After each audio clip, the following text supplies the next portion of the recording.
I live in a city that distributes 95 million gallons of water per day amongst 840,000 residents. Water from our nearby river undergoes basic disinfection with chlorine and ammonia, plus pH adjustment to reduce wear and tear on the plumbing. The quality of the water still needs further filtration, so residents who are able to have their own home-based filtration systems to yield clean water at the tap. I'm a renter, and I'm not sure if my building has its own filtration systems, but I do start to smell chlorine when I'm in the shower for too long. Hi, my name is Cheyenne. After 7 years of teaching in high schools across America, I used my experience to found Peoplin, an independent research hub sharing evidence-based goals and resources covering everything from childhood experiences to disaster readiness. Being a part of this community means you don't have to start from scratch. Just pick the goal that resonates with you. Peoplin is a research hub grounded by 9 pillars, and this video is one of 7 exploring actions aligned to pillar number 4. No one misses a meal or sleeps unsafe. Before we continue, I would like to invite you to become a member and sustain this research for as little as $2 a month. Link to join is in the description below. Although my city is in the middle of adding seismic resilient pipes to the water treatment plant, there's no mention of building a reverse osmosis or distillation plant to ensure 100% of the recipients of this water are getting the best quality. Rather, they plan to stick to the combination of filters to remove sediment and chemical treatment. Now, before I go pointing fingers and calling these water plants inefficient, I discovered that cost is a real issue. California spent over $1 billion to build a reverse osmosis plant that could yield 50 million gallons of clean water per day.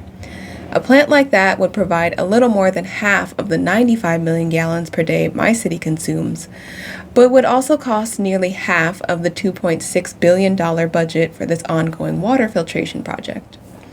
Surprisingly, it's estimated that a reverse osmosis plant capable of filtering just 25 million gallons of river water per day could cost, on the lower end, $60 million. That's just 6% of the $1 billion price tag for that California reverse osmosis desalination plant. And remember, that one yields double the amount of water. Since desalination, or the removal of salt from ocean or seawater, is a more expensive and energy-demanding process that ran California's price tags up, I chose to stick to lower cost estimates in this video because we have a fresh river water supply. For $240 million or so, my city could add 4 reverse osmosis plants to output 10 million gallons of water per day. There would, however, be additional costs to set up the UV disinfection, mineral treatment, and pH post-treatments. Distillation, on the other hand, is another type of filtration that yields clean water, but since it's based on boiling water and collecting the clean vapors, it's a slower process.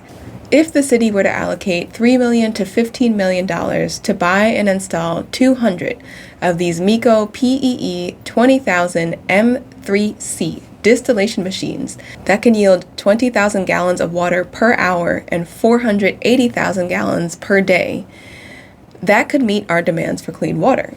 The distilled water has a simple post-treatment process compared to reverse osmosis. Simply running the water through an active carbon filter would be all that's left to have clean water for residents. That is much simpler than the UV, mineral, and pH post-treatments water filtered via reverse osmosis requires. But the question stands, where are we putting 200 of these machines? I want to close out this video with a question or maybe a proposal.